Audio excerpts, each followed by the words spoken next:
Bang Doli, dengan dihapuskannya parliamentary threshold ini membuka peluang untuk banyaknya calon-calon yang diusung oleh partai-partai politik.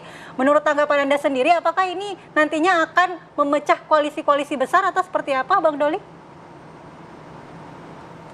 Jadi, jadi saya sepakat tadi yang disampaikan oleh Pak Ciko ya bahwa 2029 itu masih sangat jauh ya.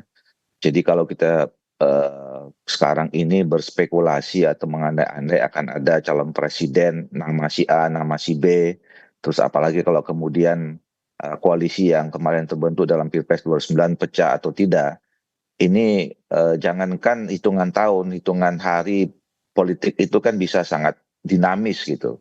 Nah, apalagi yang kedua, kita harus firm dulu nih semua aturannya ya. Saya selalu ingin mengajak kita untuk melihat bahwa satu putusan Mahkamah Konstitusi itu tidak berdiri sendiri ya.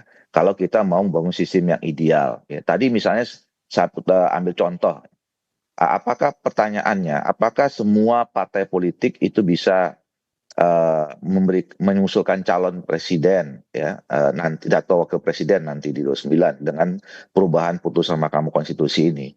Ya belum tahu ya. Terus kemudian misalnya tadi ya belum tentu misalnya semua partai politik bisa mencalonkan karena calon presiden itu mahal ya. Nah, kenapa misalnya saya walaupun ini sebetulnya nggak relevan lagi kemarin itu tetap harus ada ambang batas ya.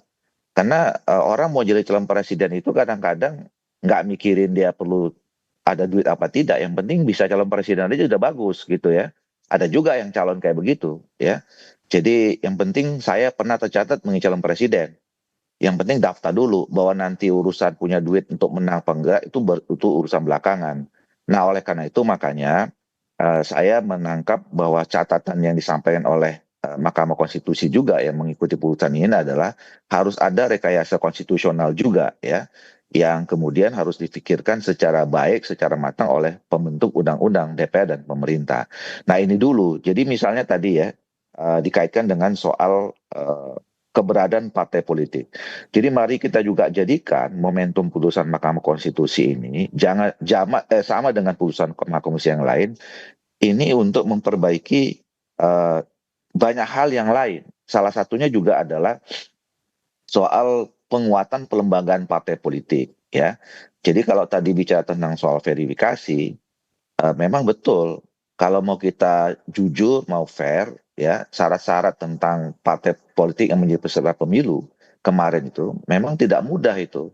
Mungkin cuman ya tidak sampai belasan sebetulnya kalau kita mau jujur partai politik yang lolos dengan pakai syarat verifikasi yang kemarin itu. Nah, pertanyaannya adalah apakah kita mau jujur, mau fair menggunakan syarat itu supaya memang pada saatnya nanti kalau kita menggunakan tidak lagi menggunakan ambang batas ini memang betul-betul partai politik yang sudah teruji, yang kemudian memang punya legitimasi masyarakat, ya, legitimasi rakyat, yang memang juga proses di dalamnya pun harus juga demokratis dalam saat mereka mencalonkan capres atau calon wakil presiden tertentu.